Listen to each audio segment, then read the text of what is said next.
My name is Jetty Azuma. I am the founder and creator of the Rising Man movement. And I want to talk to you today about my brother, Brian Jenkins, and why you should consider working with him.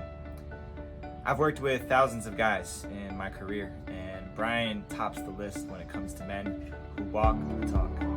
Here's a man who is fully committed and invested in the work that he asks you to do. He knows what it's like to fully take care of his health, to take care of his business, to lean into his discomforts and his edge. And I've watched him and supported him for years in doing this kind of work.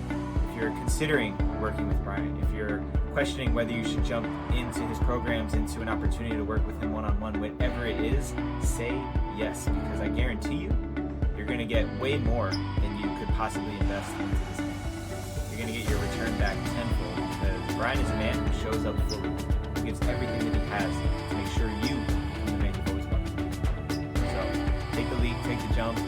You've got my word on it that you won't be disappointed. My name is Patrick, coming from Sweden.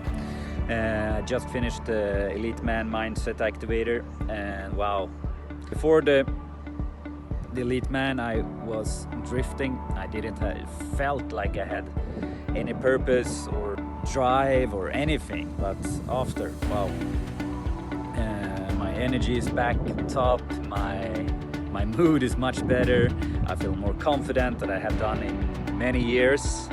Just one big thing for me from the activator was like, it's okay for us men to show emotions, to be vulnerable. Hey, what's up? My name's Connor. If you're watching this and you're thinking about working with Brian Jenkins, my advice to you is do it. Absolutely do it. Brian is one of the coolest guys I know. He is kind, generous, conscious, badass motherfucker. I have been working with him personally for the past couple of months, and every time I get off of a call with him, I just feel better about myself, about my life, my purpose, my direction. And he's just able to point out things for me that I can't see for myself. Some parts of us, like, we get so freaked out because our safety wants to know it's the same person we met in the very beginning. But they're like, well, do you really want the same person that you've met like in the beginning? Like, or do you want to be able to release, like let go of, surrender to, like, wow, this is a whole new person that I get to know again. I get to treat like a new person. But the trap we fall into is want to treat this new person like the old person, or we want to compare this new person to the old habits of the old person and say, well, why are you doing that? Why are you talking that way now? Why I got this new hobby?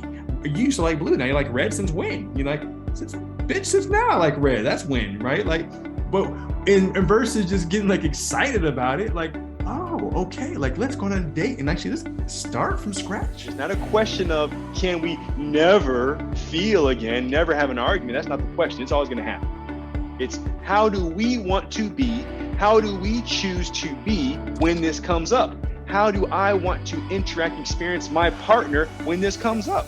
How do I want to be able to nurture myself when I feel like, damn it, my needs aren't being met, and still know that this person wants the best thing for me? There's just a mismatch there. They just don't understand my needs. They can't give me exactly what I need.